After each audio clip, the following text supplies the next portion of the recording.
Question कहता है if the focal chord of the parabola y square equals to 4ax makes an angle alpha with the x axis then the length of the chord आएगी 4a cos square alpha. अगर हमारे पास यहाँ से परवलय दिया गया है y square equals to 4ax alpha angle बना रहा है एक्स अक्ष के साथ, हमारे पास लेंथ ऑफ द कॉर्ड बनेगी, फोकल कॉर्ड की लेंथ ऑफ द कॉर्ड आएगी 4a cos square alpha. Next है the straight line makes angle alpha beta gamma delta with 4 diagonal of the cube then cos square alpha plus cos square beta plus cos square gamma plus cos square delta की value आएगी हमारे पास 4/3। यहाँ से इसकी value आएगी 4/3। हमें result की तरह याद रखना है, cos square alpha plus cos square beta plus cos square gamma plus cos square delta equals to 4/3। The projection of the line segment of the coordinate axis 12, 4 और 3 respectively then the length of the line segment की length बतानी है क्या होगी।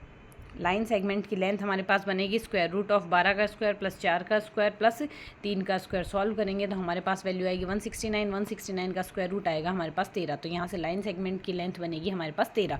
Next question कहता है the shortest distance between the straight line this and this is. इन दोनों के बीच में शॉर्टेस्ट डिस्टेंस बतानी है। तो यहाँ से शॉर्टेस्ट डिस्टेंस का फॉर्मूला बनेगा a2 - a1 dot b1 cross b2 upon b1 cross b2 का मैग्नीट्यूड। a1 और a2 की वैल्यू हमारे पास ये है और b1 और b2 की वैल्यू ये है हमारे पास। तो a2 - a1 की वैल्यू ये आएगी यहाँ से।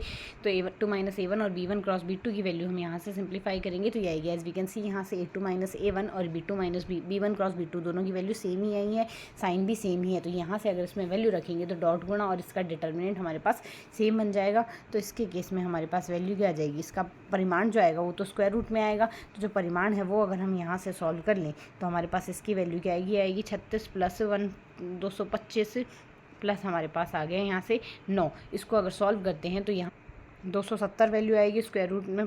परिणाम यहाँ से हमारे पास 270 आएगा। तो 270 को हम 9 गुणा 30 लिख सकते हैं। 9 गुणा 30 से 9 को हमने स्क्वायर रूट के बाहर निकाल दिया, 3 रूट 30 आ गया। नेक्स्ट आ गया a plane that meets coordinate axis at the point ABC if centroid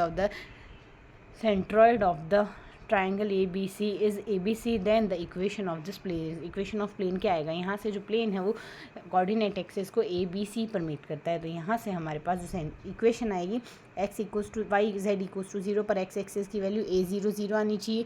तो यहाँ से a0 0 हमें मिलेगी। यहाँ से फर्स्ट ऑप्शन भी इसका करेक्ट आंसर होगा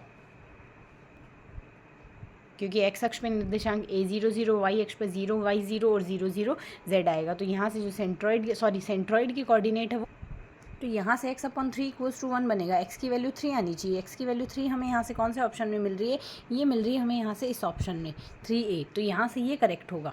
सेम यहाँ से 0 + y + 0/3 इक्वल्स टू 1 आ रहा है, b आ रहा है। तो उसको सॉल्व करेंगे, यहाँ से a आएगा तो a/3 आएगा। इसके केस में थर्ड ऑप्शन करेक्ट बनेगा हमारा।